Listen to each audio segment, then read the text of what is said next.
Bien sûr que tout ce que je raconte ici, si tu n'en fais pas encore l'expérience, eh bien ça tombe dans le vide en fait. Et c'est pas important de me croire. Ce qui est important surtout, j'ai envie de dire, c'est que ça résonne en toi. C'est-à-dire que ce que je raconte résonne en toi. Et puis, il faut que tu réalises, ou en tout cas que tu le prennes en compte de plus en plus, que là, tu es en train de me voir, mais sache que je suis dans ton champ de conscience. C'est toi qui m'as projeté. C'est en toi que j'apparais, en fait. Et en même temps, je suis toi. Est-ce que tu peux imaginer ça? Tu vois, n'essaie pas de le croire, mais essaie de raisonner avec. Ou laisse, j'ai envie de te dire, ton cœur aller dans ce sens-là, sans avoir de preuves. Ah oui, Samira, là, qui apparaît, en fait, c'est moi qui l'ai projetée. Elle fait partie de mon monde. Et je suis cela aussi. C'est-à-dire que tout ce qu'elle dit, en fait, c'est moi-même. C'est toujours moi-même. Tu vois, si tu joues à ça, et sans chercher de preuves, parce que je ne peux pas te le prouver, je le pointe, et j'ai envie de te dire, presque dans un jeu, dans un amusement, il faut le prendre comme ça. Et c'est parce que tu vas le prendre comme ça que tu vas sortir de l'identification de cette petite personne. Tu ne pourras plus y croire que tu es juste cette petite chose. Tu ne pourras pas croire que tu es né un jour, que tu as une date de naissance et qu'il y a une date de péremption, c'est-à-dire que tu vas vers ta mort. Tu ne pourras plus croire ça, parce qu'à partir du moment où tu crois que tu es né, puisque ce corps est né un jour, eh bien évidemment, tu vas aller vers le même processus de sa fin. Mais si tu crois à ça, alors tu crois à la mort, que la mort existe, parce que la naissance existe. Ça voudrait dire que avant tu n'existais pas en fait. Tu viens d'où en fait? Tu sais, le petit, quand il vient au monde et quand il vient au langage, tout de suite, il pose la question à ses parents. D'où je viens? Regarde l'intelligence que nous sommes, elle l'a immédiatement intégrée dans l'enfant, alors qu'il n'a même pas encore le cerveau, le néocortex, il n'est pas encore conçu, il n'est pas encore établi. C'est à l'âge de 7 ans, en fait, que le néocortex arrive, en fait. Le néocortex, en fait, c'est le cerveau le plus lent. C'est celui qui est de l'ordre qui fait la réflexion, en fait. C'est pour ça qu'il est lent. Mais le petit, il n'est pas encore dans cette réflexion, dans l'abstraction, dans la conceptualisation.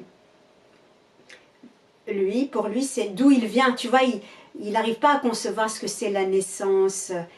C'est parce qu'on va lui expliquer, lui rabâcher, qu'à un moment donné, il va le croire. À force de répétition, il va le croire. Et rien n'est faux là-dedans, parce que c'est le jeu de la conscience, c'est le jeu divin. Sinon, il n'y aurait pas ce jeu, comme des acteurs qui montraient sur scène. S'il n'y a pas un script et des jeux de rôle attribués, eh bien, il n'y a pas de jeu, en fait. Donc, rien n'est faux. Tout est tel que c'est, instant après instant. C'est pour ça qu'on parle de perfection. Pourquoi la perfection? Parce qu'il n'y a que Dieu.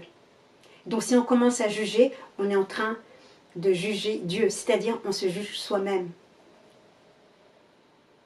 Donc en se posant la question, comme ce petit à 2 ans quand il arrive au langage et qui demande d'où je viens, qui suis-je, et qu'est-ce que c'est que ce monde, tu vois, parce qu'il est épaté par le monde, il faut revenir dans cet état originel en fait. Tu vois, avant la pensée. Et avant l'identification d'être un individu séparé. En fait, petit à petit, tu vas réaliser, tu vas commencer à saisir qu'il n'y a pas eu de naissance. C'est une idée, en fait, qui était intéressante, qui était drôlement sympa. Et d'être quelqu'un, c'est vraiment particulier. Par exemple, quand on fait l'expérience de la dimension astrale, il n'y a pas de corps. Donc oui, tu peux traverser les murs, tu peux visiter une âme, mais il n'y a pas de corps. C'est-à-dire que je ne peux pas faire l'expérience d'embrasser quelqu'un, je ne peux pas faire l'expérience de prendre un objet, je ne peux pas faire l'expérience de peindre, je ne peux pas faire l'expérience de parler ou de chanter. Tu vois, on est plutôt dans un monde de télépathie, tu vois. Mais la parole, qu'est-ce que c'est beau, avoir un corps et des bras, pouvoir embrasser, enlacer, danser, écrire, marcher, tu vas avoir des jambes, pouvoir marcher, sauter, danser, enfin c'est innombrable ce que l'on peut faire avec un corps en fait. Ça c'est un vaisseau, c'est un véhicule extraordinaire en fait. Quand on est dans la dimension astrale, alors on pourrait dire que là, pour ceux qui l'ont vécu, bah là déjà tu peux voir que bah, tu n'es pas le corps, puisque tu es dans la dimension astrale et tu es là. Mais pour moi, c'est pas encore la mort, parce que la dimension astrale, il y a encore une reliance avec le corps, en fait, même si on n'y est pas. Donc là, on voit bien qu'on n'est pas né, puisque celui qui naît, soi-disant, ce serait le corps. Mais quand je suis dans la dimension astrale, il n'y a pas de corps. Et puis là, on voit aussi que c'est fun, c'est vrai, de faire de la télépathie, de parler sans avoir à entendre une voix.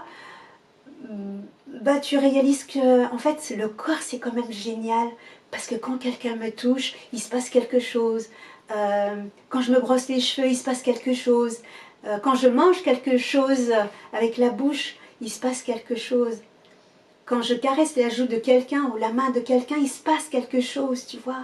Il y a un jeu là-dedans avec le corps qui est extraordinaire. Quand j'entends aussi c'est extraordinaire d'entendre plein de sons différents. C'est pas la même chose dans le monde astral, ça n'a rien à voir. Donc oui, on peut voyager dans d'autres dimensions, mais la dimension terrestre du corps, elle est vraiment particulière, tu vois. Il y a cette incroyable possibilité de naviguer sur la Terre avec ce corps, quoi. On voyage, on fait un voyage. Et c'est un voyage merveilleux, mais tant qu'on ne se connaît pas, eh ben ce voyage... passer l'âge de l'enfance, etc., et qu'on doit soi-disant travailler, etc., ça devient un labeur, ça devient une souffrance, malheureusement. Mais quand on découvre, voilà, qu'il n'y a pas eu de naissance, donc forcément il n'y a pas de mort. Donc il n'y a pas de peur de la mort, puisque la mort, en réalité, n'existe pas. Puisque la naissance n'existe pas. Il n'y a que la vie. Et tu n'as pas une vie. Si tu es la vie, et la vie, elle pousse en toi, parce qu'elle voudrait apparaître en tant que telle. Mais tant que toi, tu es bloqué sur le panneau « ma vie », la vie de Paul, ou la vie d'Inès, ou la vie d'Alice, ben, tu es bloqué avec cette pancarte, ce territoire. Donc la vie en elle-même, elle te laisse faire. En fait, elle voit le jeu, mais elle te laisse faire. Mais quand tu laisses tomber cette pancarte, cette revendication, cette étiquette de toi-même en tant qu'être séparé, quand tu la laisses tomber, tu enlèves la séparation, être séparé. Tu restes avec être. Et l'être, c'est la vie, c'est le vivant. C'est toi, en fait. C'est toi qui traverse ce corps et qui traverse toute chose. C'est extraordinaire, mon ami. C'est ça ce que tu es. Interroge la naissance, interroge la mort. Et sois honnête, descends vers le cœur. Tu vois, et tu vas entendre un silence, parce qu'il n'y a rien à dire, c'est un jeu. Le cœur, il ne va pas t'expliquer par A plus Z que tu n'es pas né, que tu ne vas pas mourir. Le cœur, tu sais ce qu'il te dit? Aime. Aime-moi, moi je t'aime. C'est un amour entre nous-mêmes. On est avec le bien-aimé, c'est nous-mêmes en fait, tu vois. Mais j'ai envie de dire que c'est une lune de miel qui est perpétuelle, quoi. Ça s'aime. Donc comme ça s'aime ici, bah, c'est pas en train de courir après un amour XY, d'un projet ou d'un mari ou d'une conjointe ou d'un enfant ou d'un appart ou d'une maison ou d'un livre ou d'un bijou. C'est ridicule en fait, tu réalises que c'est ridicule. En tout cas, moi ici, Samira, mais elle courait après les amours, mais c'était fou. Anne, je sais pas, Philippe m'a pas téléphoné. Oh, je rentrais dans une crise. Mais pourquoi il m'appelle pas? Non, mais on est dans un film, hein. On est dans un film. Mais Dieu joue à ça. Il a joué longtemps à ça. Samira, elle était perpétuellement dans des trucs comme ça. Oh, mais pourquoi il ne m'appelle pas? Il m'a oublié, il ne pense pas à moi. On a beaucoup d'imagination. On a beaucoup, beaucoup d'imagination. On devient irrationnel. Ou alors ma patrie. Ah, j'ai immigré, on m'a séparé de mon pays. Ah, j'ai souffert quand je suis arrivée en France, j'ai souffert. Tu vois, le moi, il se raconte beaucoup, beaucoup d'histoires. Et en même temps, c'est beau, parce que c'est une histoire. Je peux en faire un livre. Et il y a plein de gens qui vont se reconnaître. De parler de, voilà, de l'amour qui ne réussit pas avec un homme, et puis de parler de l'immigration. Il y aura toujours des gens qui seront intéressés. Mais parce que le moi, il en fait des tonnes. Et en fait, il n'y a pas de mal à tout ça, en réalité. Vraiment, vraiment, vraiment. Moi, quand j'écris, mais je m'amuse avec ça, parce que je tisse des histoires, je les invente. Mais c'est vrai que quand on y croit à fond les turbines, que j'ai vécu un trauma, ben ça fait mal, bien sûr que ça fait mal. Mais c'est le jeu. C'est-à-dire que si tu crois que tu as vécu un trauma et que tu dois te soigner, c'est ok, vas-y, fais-le, fais-le. Mais va au bout, en fait. Pour un moment donné, lâcher ça. Mais tu n'es pas obligé, en fait. Tu n'es pas obligé de guérir tes traumas. Tu n'es obligé de rien, en vérité. Suis juste l'élan qui se présente à toi. Mais n'en fais pas toute une histoire. Ah, j'ai vécu la nuit noire de l'âme. Ah là là, c'était terrible. Tu sais, quand j'ai vécu la nuit noire de l'âme, moi, j'en ai parlé à personne. Tu vois, c'est tellement intime. Et tu es la vie, tu es ce vivant unique. Parce que ici, la vie s'exprime à travers ce corps, ce véhicule sacré, divin, parce que ton corps est sacré, ton corps est divin. Et il veut exprimer quelque chose d'unique, de spécifique. Parce que ce que nous sommes est unique et ne fait que des choses uniques. Chaque instant, chaque geste que tu poses est unique. Alors malheureusement, quand on a affaire au mental, ce sont les mêmes choses qui se répètent. Mais ça ne se répète pas tout à fait de la même manière en réalité. Mais c'est toujours toi, l'ego mental, en réalité, c'est toujours Dieu qui joue à ça. Comme un enfant qui a un ami imaginaire, il joue. C'est quand tu en as assez de l'ami imaginaire et que tu veux revenir au réel, que tu le lâches. Et quand tu lâches ta vie personnelle. Ça devient en fait comme la vie de quelqu'un, tu vois, imagine ton voisin, ben tu vas voir la vie d'ici, que tu croyais la tienne en fait, comme si c'était la vie d'un autre en fait. Donc tu es détaché, tu vois, et en même temps tu aimes. C'est pas de l'indifférence, c'est pas une séparation où il n'y a plus rien, pas du tout. Au contraire, c'est beaucoup plus jouissif en fait. Parce que tu n'es pas affecté. Alors que quand tu es identifié, ben forcément, tu es tout le temps à fleur de peau. Tu es tout le temps sur le qui-vive. Tu es tout le temps en train de te comparer. Mais si c'est la vie d'un autre, ben d'un seul coup, ça prend une autre dimension. Et il n'y a plus la peur de la mort, tu vois. Donc la vie est devant toi. Elle est toi, c'est toi.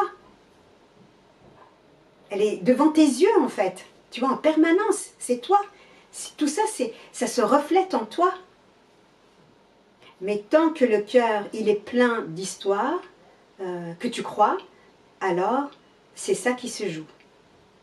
Mais si tu écartes tout ceci, alors tu atterris dans le cœur. Et le cœur, il est vide.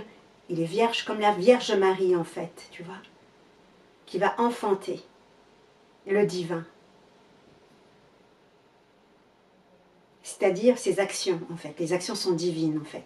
En fait, quand ça touche avec la main, c'est Dieu, en vérité, qui touche. Quand ça parle, c'est Dieu qui est en train de parler. Quand ça voit, c'est pas ses petits yeux de la petite Samira qui voit. En fait, c'est Dieu qui voit. Tu te rends compte de la dimension? Maintenant, regarde ça vis-à-vis de toi. Tu vois, regarde que quand tu regardes, en fait, c'est pas Pascal, c'est pas Philippe, c'est pas Nelly,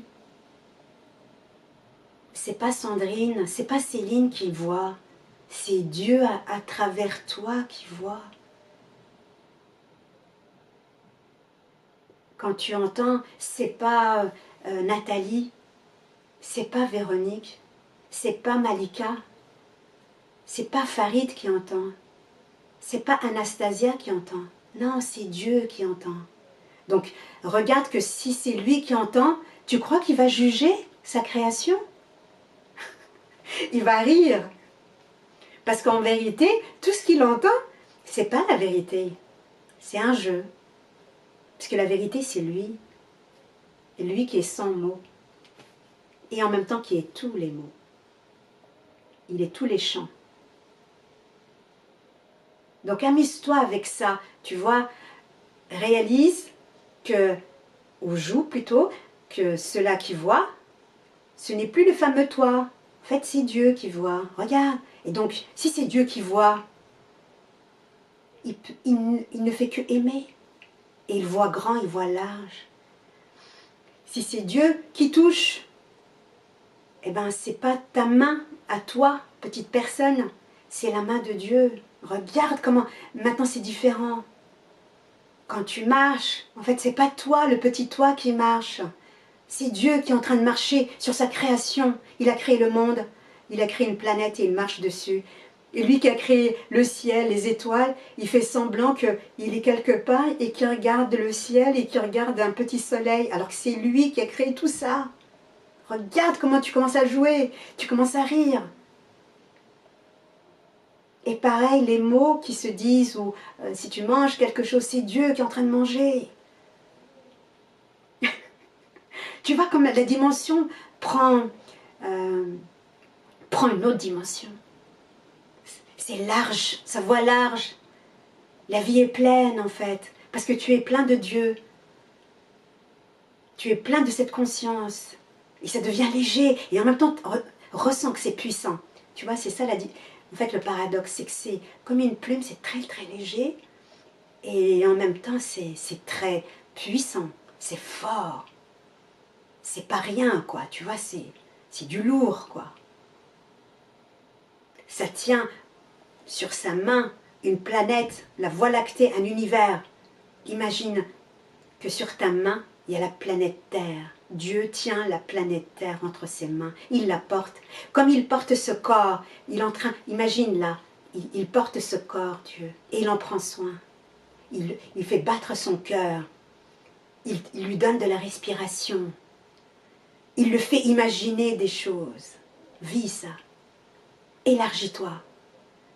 Joue à être Dieu, qui voit, qui touche, qui sent, qui goûte.